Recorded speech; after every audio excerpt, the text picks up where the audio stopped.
You're watching Everything Nicaragua. I'm Tony. Today we're gonna do a little Q&A. So people ask me questions and I love to give them answers. If I don't know the answer, I usually send you somewhere or to someone that can help you answer that question.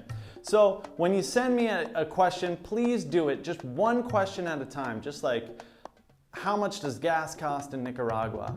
Send, and if you have a whole bunch of questions, just do one question, send, one question, send, one question, send, and that way I can respond back to them. I don't like getting a lot of questions in one text because I feel that I forget to answer some of them. So today I've got a bunch of questions here from a person in Canada that is thinking of moving to Nicaragua. They have one young child. So it's a couple with one young child. Here are some questions they asked. I'll do my best to answer them now. Do you have any property still in Canada? No, I do not. My parents have a property there and they're in the process of selling it now. My brothers live in Boulder, Colorado. That's where I used to live.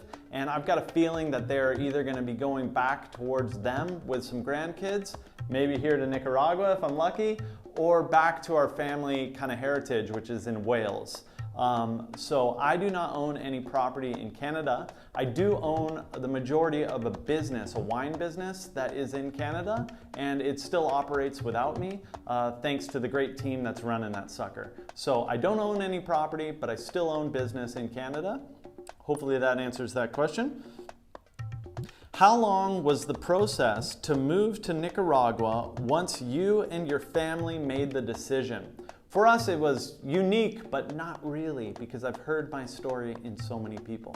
So we decided to come for a 30-day vacation. At the end of it, COVID had hit, and we had a decision. Do we want to go back to Canada for COVID, or do we want to try and ride it out here in Nicaragua on the beach? We decided to ride it out. So we said we'll stay longer. We were thinking 6 months, see how that goes, maybe we'll stay longer.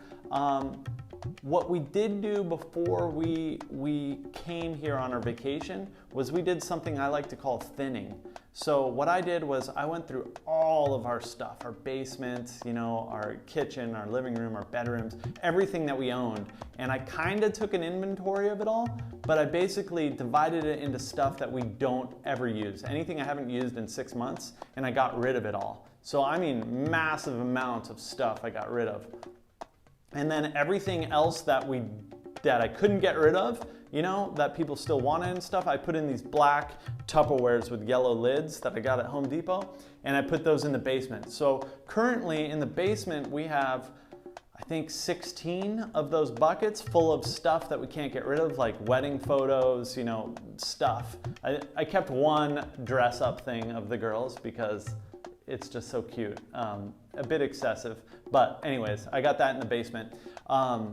And then the house, I basically thinned it down, right? We didn't need more than 6 knives and 6 forks and 6 spoons. We didn't need 25 of each anymore. So I got everything down to a minimum amount of sheets and everything, and we left our apartment just like that. So I'd say we kind of prepared like we might want to come back after we learned what we've learned in Nicaragua, and then we would like to go back to Nicaragua. That's what I was hoping.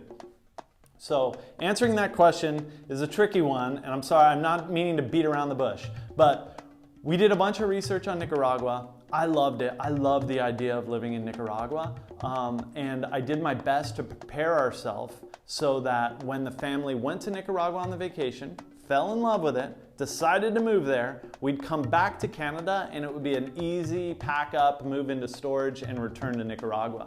The only thing that happened was COVID. And when COVID hit, we didn't go back to Canada. So our stuff is still there just as we left it. And that is what it is. So we never really had any time to decide to move here. It happened in a heartbeat, right? Best decision I ever made in my life. I couldn't say, I know that there's a lot of, pain and suffering going on around in the world all the time. And especially it seems to be highlighted in 2020. And for me, 2020 was the best year of my life. I would trade any year of my life for 2020. I get goosebumps thinking about how good that year's been. And now into 2021, it's like I'm living on unbelievable vibration. Like it's just every day is the best day. I got goosebumps right now. I love what I'm doing right now. I just love it, you know? It's amazing. So yeah, we made the decision to move here pretty darn quick. We're like, are we gonna stay? Okay, let the plane go without us. And we made that decision maybe 2 days before our plane was booked to go home. All right, how are the schools? We have a 3-month-old. Schools, here's your kind of choices in Tola, Rivas area. So we live in Tola. Tola is about 30 minutes north of Rivas. San Juan del Sur is about 30 minutes south of Rivas. Now, I'm sorry, we're about 45 minutes, maybe an hour, get that right. San Juan del Sur from my place here in Hacienda, Iguana, Tola, is about an hour and 45 minutes to get right downtown in San Juan del Sur. So the schooling, there is an amazing school in San Juan del Sur called the San Juan del Sur Day School. It's phenomenal. Like it's the dream school that you dream your kids were going to school at, right? So I went and took a tour and I was like, oh my gosh, I did all the research online. She's got a great presence online. And I was sold on that school. I was like, that's my dream. You know, I've had my kids in Waldorf school back in Canada. I've had them in Montessori school. You know, special, like I really value their education and the place that they're spending a lot of their time. So this school is amazing. Then there's another school in Rancho Santana. Beautiful school, much smaller, 20, 30 kids, whereas the San Juan del Sur school is upwards of 200 kids. Both great educations. These are the two kind of private schools in this area. Now there's more schools in, you know, Granada and Managua, and there's more schools in Nicaragua, but if we're looking in between Tola and San Juan del Sur areas, these are kind of the two schools that are the private schools. And then there's somewhat of public schools. You still pay to go to them, but they're more integrated with Nicaragua. So if you're looking for your kid to have a real like Nicaragua experience, some of these other schools may be a better option for them, like the Tola International School. There, you're like in Nicaragua, you're in Limon Dos, your kid's like eating gallo pinto and like learning Spanish like crazy and getting a good education, but like really being in Nicaragua, which is amazing. And I'd love to see that school grow and grow and grow. The other school like that in San Juan del Sur is very similar, you know, like it is a Spanish-speaking school, like you're gonna be immersed in this culture, an amazing experience for your kid. Now, if we're talking education in the private too, which is San Juan del Sur Day School or the Rancho Santana. Rancho Santana has a really cool program. They use a US-based homeschooling platform called Kingston. And that means your kid can get a US diploma, and it's basically, you could homeschool your kid. But Rancho Santana has teachers that use that platform that homeschool your kid at school. So I really like that education because it's just kind of checking the boxes. Like my kids are entrepreneurs, man. They're already doing their Instagram, TikToks. They've set up stores, you know. They got Square card readers. They were doing lemonade stands back at the winery. They know what time it is. Babysitting businesses, business cards, and they're 12, right? So it's like, I know what they're going to do in life. They're entrepreneurial. School is something that they need to go through. They need to learn how to learn so that they can learn what's really important in life as they grow up. So for me, I see it like I need to check the boxes and get them through a high school diploma. In the process, they may already have started a business and become financially independent before they graduate high school. That's my dream. So that's Rancho Santana. Now, San Juan del Sur Day School is a curriculum that has been customized from a bunch of different types of curriculum, and it's a very good curriculum. What I found the advantage of the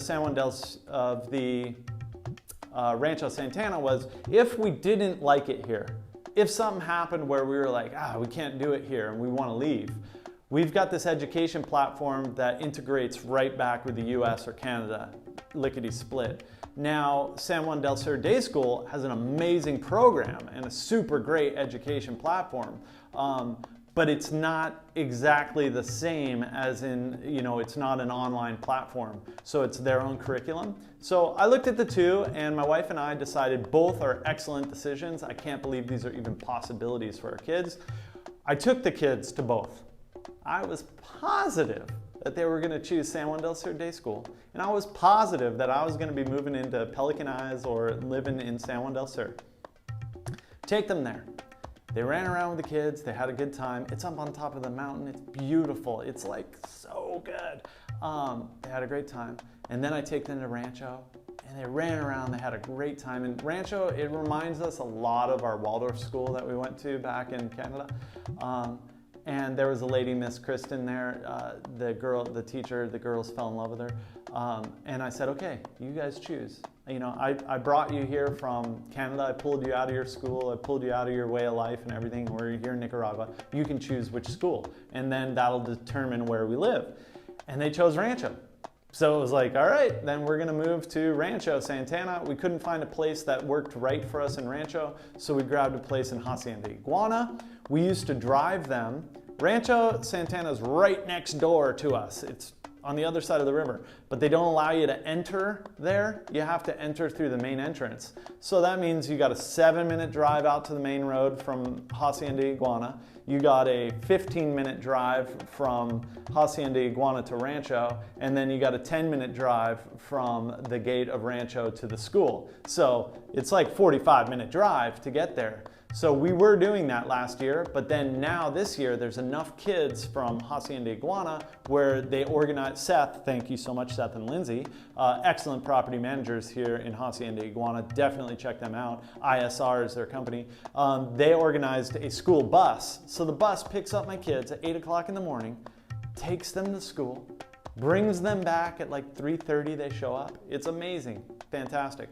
So that's the school that they've chosen to do, and it's an online platform again where it's pretty simple. It's got like a parent login so you can see where they're at, and it shows you how to teach them, like the history and all the stuff I don't remember, like division. Anything that Surrey does for me now, I don't remember, but it helps me with that. So let's get on to the next question. Hopefully that answers all your questions about schools. And I can definitely set you up with the right person to talk to if you want any more in depth, or you can just ask Surrey yourself. How long was the process? How are the schools? How much would you say you spend as a family on average per month? Okay, I'm gonna make this real simple. When you get here, you, if you're like me, will spend the same, or if not more than you spent when you were in Canada. And the reason is security. Certainty, rather, not security, certainty. You're like, I need a car, I'll get a car. Because you have to make all these decisions. Where am I gonna stay? Where am I gonna get my food? Where am I gonna get my car? Where are the kids gonna go to school? All these questions hit you at once. A little overwhelming. So you just basically use that tool in your toolbox, as my business partner says. He's got 2 tools in his toolbox. A checkbook and a pen. So you'll use those tools and just start like, here, take money to back off so I can kind of learn what's going on. So in the first couple months, I was spending the same amount of money that it cost me to live in Canada to live right here in Nicaragua, which is crazy. It's the second poorest country in the hemisphere. It should not cost that much. But I was, because of certainty. Just make all the questions go away from me so that I can, adjust. Now, it's been a year and a half. I'll tell you, 60% of my costs have gone away. So I'm probably about 50% of my monthly nut that was in Canada. It's amazing. And that's all from learning one little thing at a time. It's like saving money, All you gotta do is save $1. And then as soon as you know it, you look back and you're like, man, I got $10,000 saved. Man, I got more money saved. You just save that little bit at a time. And that's the same with Nicaragua, is you just keep looking for value. You keep saying, I'm paying that. Am I getting a max value out of that? Maybe I could find better. And then you start looking and you find it and you find it and you find it. So we've been able to cut our costs dramatically since we first got here. And I wouldn't change a thing. I would budget that in. Like if, don't say, hey, Tony, make it 50% for me right off the get-go. It's like, why not just accept that it's gonna cost the same for a couple months while you figure it out? I'll help you along the way, no problem. But like, you know, just accept that that when you spend the same amount in Canada, you're gonna be on the beach, you're gonna have air conditioning blasting, you're gonna be living life. It's gonna be awesome. But it's gonna cost the same for the first couple months while you figure it out. Okay, so that's the best way to budget it. And then you can go as low as you want, man. I mean, I got a friend that lives outside of the gates here for $200 a month. You know, he doesn't have AC, he has a house, he's safe, he's happy, he surfs every day. It's awesome. But I mean, you could live like that if you want. You can get meals every day for like, you could probably spend $3 a day on food per person, you know? $1 for breakfast, $1 for lunch, and $1 for dinner. You could get as low as you want. I like to live awesome, which that's awesome too. Let's see, the next question is it difficult to find rentals in the gated communities? Absolutely not. There's 2 major choices you're gonna make. One is, am I gonna work with like the main company? So in Hacienda Iguana, they all have them. So Rancho Santana has their own one, Hacienda Iguana has their own one, Guacalito has their own one, the bigger places in San Juan del Sur, like Pelican Eyes has their own one. Now you can work with the major property manager. And what you do when you work with that is you pay a little bit more, maybe 20% more. But you also get like almost a corporate backing. So that means they change the beds out every year. That means they, you know, have nice new towels. That means they have the right amount of stock of everything. There's a certainty that you're paying for. And that's one option. Then your next option is property managers, independents. Now there's, say, 4 or 5 of those here in Hacienda Iguana. Now, I've rented from everybody. There's not one property manager that I haven't paid money to in Hacienda Iguana and even outside of the gates. So I've worked with everybody. Now everybody has their advantages and disadvantages. And that comes with value. If you look at it with value, you can work with one company and he'll be like, here's this, here's that, you've got everything you need from one dude. And it's like, write that one check and it's good. And then you might say, oh, I could get this from that dude, and I could get this from that dude, and this from that dude, and your monthly nut goes down. But you're having to, you know, work multiple relationships. So with the independent property managers, we rented the last 6 months with Seth and Lindsay. They gave it a tremendous value. We had an amazing place. You know, it was the penthouse on the beach, and you know, they gave us an amazing price. It was just awesome. They take care of our water. Anything goes wrong, bam, they've got a guy to fix it. They're an excellent company, ISR. We stayed with NSR out at the Eco Casitas. Same thing, amazing staff. You know, take care of anything goes wrong, bam, there's somebody there. Rob and Olga, we've rented from them. They're there in a heartbeat. Everybody's just been super good. So there's a lot of independents, and then there's the big one. So those are your kind of choices. And I've found that it's better to spread the wealth throughout the community whenever possible here in Nicaragua. So hopefully that answers your question. And then again, I'll have videos on all of the property managers and all of the businesses in Nicaragua. That's kind of what we're doing here at Everything Nicaragua. So you'll be able to kind of get an inside scoop of my relationship with the people and hopefully find the right person for you. This is a good one right here. How is the wine in Nicaragua? So there's one winery and they make wine out of hibiscus, which is a flower. It's used for making tea, and they ferment it and make wine. I have not tasted it, but that's your winery. I have plans to change the wine industry in Nicaragua, but for now there is Napa Vino y Mas. They deliver wine anywhere in the major cities. They have a big store in Managua. They have over 100 different types of wine. They import wine from Napa. The importer that they work, or the distributor, brings in wine from all around the world into California, and then from California over here to Nicaragua. Napa Vino y Mas, I can't say enough good about them. They got a huge selection, some really high quality stuff, and then some lower end stuff if you're looking for, just a regular afternoon wine. There's plenty of that in that $15 type price point. And then there's some really good stuff too. So they've got it all. Even stuff like sake, whatever you want, you can pretty much find in wine. No BC wines, but that's all right. Had enough of those. Can you work remotely? Is it possible? Virtual calls. So that comes down to your Wi-Fi. So Wi-Fi here, you're gonna need to get two things. One is, I use Tigo. You have Tigo or Claro. Those are your two cell phone providers with your data. I use Tigo. They have an app. And you can just upload it. So it's $10 for 30 days. I think I get 4 gigs of data on that for my Tigo phone.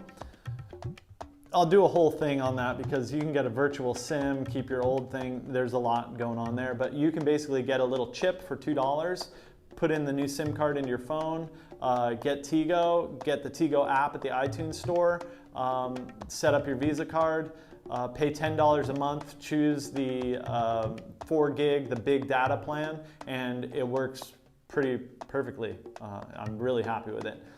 The other thing that you're gonna need is Wi-Fi where you're living. So Claro Wi-Fi, I don't wanna say anything bad about anything, so I won't. Tigo doesn't offer Wi-Fi in your house. Another option is a company called IDT, I think it's called. They do a fiber optic to your house. And then there's Wifinic. Now I use Wifinic. The main reason I use Wifinic is because of their customer service, their support team. They have the most amount of trucks and the most amount of employees. So when something does wrong, like I could probably say, hey, something's wrong right now, and I bet you today it would be fixed. And to get something done the same day you call about in Nicaragua is pretty dang good. So when you're choosing Wi-Fi, choose somebody that can be there for you when a hurricane comes or whatever happens in Nicaragua. You need Wi-Fi. So Wifinic works. They're doing a special in Hacienda, Iguana. That'll be coming out soon. But you can get up to 20 gigs. And 20 gigs up and down, I think is something around $80 a month, which is just is what it is. I look at those big things like price of gas, like it just is what it is. I just need gas, man. Well, I just need Wi-Fi, so it's 80 bucks, whatever, it doesn't matter.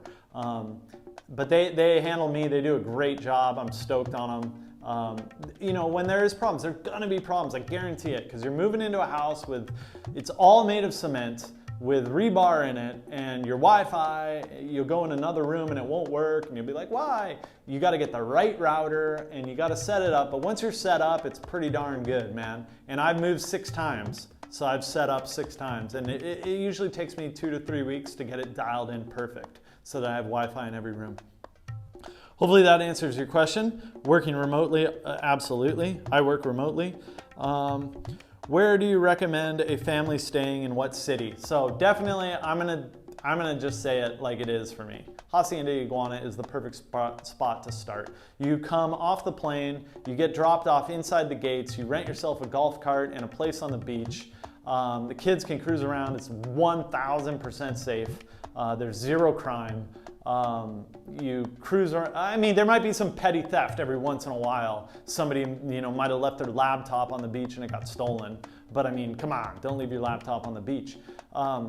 So the kids can drive around. There's like 5 different restaurants here. There's a golf course that's beautiful. The beach is amazing. There's 3 amazing surf breaks on this beach. There's a jungle walk. There's tons of different, you know, people from all around the world everywhere here. There's a beach club with a swimming pool and a beach bar and a restaurant. It's just a great place to be. And then what I'd suggest is once you get in here, settle in, and then just start going out a little bit further and further from the gate, you know? Hire a driver first, you know? A driver is like $10 to $15 a day and they'll drive your car. If you don't have a car or you didn't decide to rent a car, you can get a driver that'll drive you all around for like 30 to 50 bucks a day, just cruise you around. And just go out a little bit further each day, you know? Go to Gigante, you know? Oh, okay, I did that. Oh, geez. And then go to Tola. Oh, I did that, okay. And then go to Rivas, you know? Wow, that was a lot. And then eventually you'll be like, oh, Gigante, it's no big deal, whatever. There's cows in the road, whatever. They got to move from one side to the other. It's not a big deal. And you'll get like climatized to Nicaragua. So that's what I'd suggest, is get into Hacienda Iguana and then slowly voyage out. Then go to Granada, you know, ooh, take it easy, come back a bit. And then go to San Juan del Sur. Okay, I get it, it's only 4 blocks. They go this way and that way, and then you'll master that city. And then go a little further and go spend a night at Tricasa, you know, do these little staycations all around Nicaragua around here and get to know the lay of the land, and that'll climatize you and you'll be stoked, like I am. So Hacienda Iguana, Tola Rivas, mucho bueno.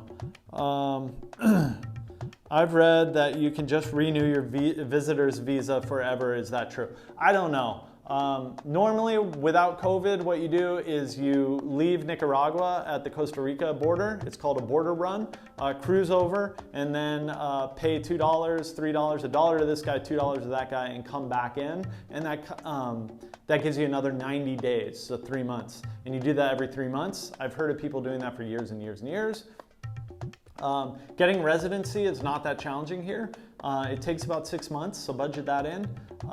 You invest $30,000 into the country, and that's your ticket in. There's a couple other ways. I've got an interview coming up with a lawyer about setting up an LLC here and how to best move into Nicaragua. But what I do is a 30-day thing. I have a lady, Maylin. I'm more than happy to share that contact with you. What she does is she picks me up in Hacienda Iguana, drives me to Rivas, which is about 45 minutes away, takes me to the immigration. She fills out all the paperwork.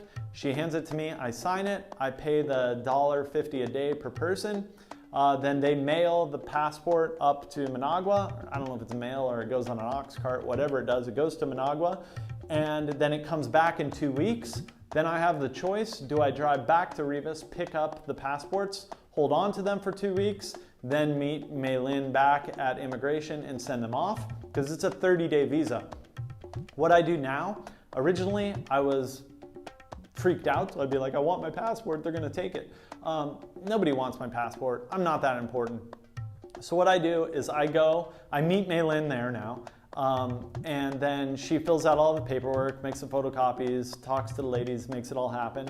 It gets sent off to Managua. When it arrives in Managua, they stamp it, then they send it back to the immigration office 2 weeks after. Then I just wait, and I cruise back to the immigration 30 days after when it was mailed. So it sits there in the immigration office for 2 weeks. I show up and then I meet Maylin, she signs the paper, I sign the paper, we pay the money, and it goes off. And we've been doing that for like 9 or 10 months now. So it works pretty smoothly. To answer the question, can I just renew a visa visitor forever while I live there? Is that true? I don't know. And I don't know anyone that knows. There you go. How are the other expat families that you've encountered? Do you do activities together? Is there a strong community? Absolutely. I feel that the communities here are somewhat divided into the Popoyo Guasacate area, which is a little north of us. It's like Rancho Santana past. And then there's the center group, which is here in Hacienda Iguana, Guacalito, and come on, Tony, Gigante. And then there's the San Juan del Sur. Now, we all kind of are in the same Facebook groups, so what happens is when you go to immigration, you usually, hey, I know you from the Facebook group, or hey, and you start meeting people.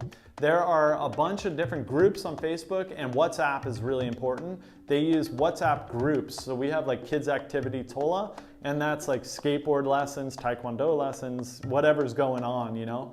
Little trips and stuff where you just kind of chat in there and say, yeah, I'll sign up for that. And we do skateboard lessons, which were, at one point there was as low as $5 a lesson. So we had 2 girls skateboarding. Excellent skateboard shop in Managua where we just paid for the skateboards. We picked them all out, everything, you know, trucks, wheels, bolts, everything. And then they brought them down here for us. Yasmil actually picked them up. But skateboard lessons, horse riding on the beach. Here you can call like one of the big companies, you know, like Hacienda Iguana, the beach and golf club resort, the main, you know, the main company, and you can get a beautiful horse on the beach for 25 bucks an hour. You can work with an individual property manager and you might be able to find that for 20 bucks an hour. It may not be the same quality. Like I said before, that main company, they're always gonna be a little more expensive, but they're always gonna be a little, I can't say always, quite often, they will have a little extra, you know, like that horse will be, man, that's a nicer horse. Or, man, that bed's a little softer, you know? So those are up to you. All right, last but not least of this session is any concerns with safety. So, absolutely. When we first got here, that was the first thing that, you know, was like, are we safe? Are we safe? Are we safe? You know, because there's not as much light at night. There's, everything's different. You know, there's not cars all around you all the time. There's not people everywhere. So in the beginning, there was a bit of a culture shock and we were a little nervous, you know, like one time I went out in the day and I didn't get back till 7 or 8 at night. It was dark. My wife and kids were by themselves and they were scared. Like, is dad gonna be at home, you know? And that was before we had cell phones and you know, communication and know our way. Now, like my wife drives to Rivas by herself and goes wherever she wants and does whatever, and it's all good. Where you see those, there's a rule and the exception, you know? So is it safe? Absolutely, you know? Is those people that run the gray line, you know? If you drink and drive, you know, if you get pulled over, you know, it could be bad for you. It could be real bad for you. You know, if you get involved in things that aren't, you know, on the up and up, could things be bad for you? Absolutely. But if you run a straightforward program, you know, if you got like just living the good life, I would say that there's zero risk of trouble. Like, you know, I have not been in one confrontation with anybody or anything. It has been an amazing experience here in Nicaragua. So I'd say safety is like ultimately not on my radar. You know, I was way more sketched out at night walking in places in Kelowna, British Columbia, or Vancouver, you know, or Toronto than I am here. I mean, yeah, I feel completely safe. We do, you know, we do our best to lock the door at night, but we live in a community that's, you know, everybody knows everybody. There's a lot of people here.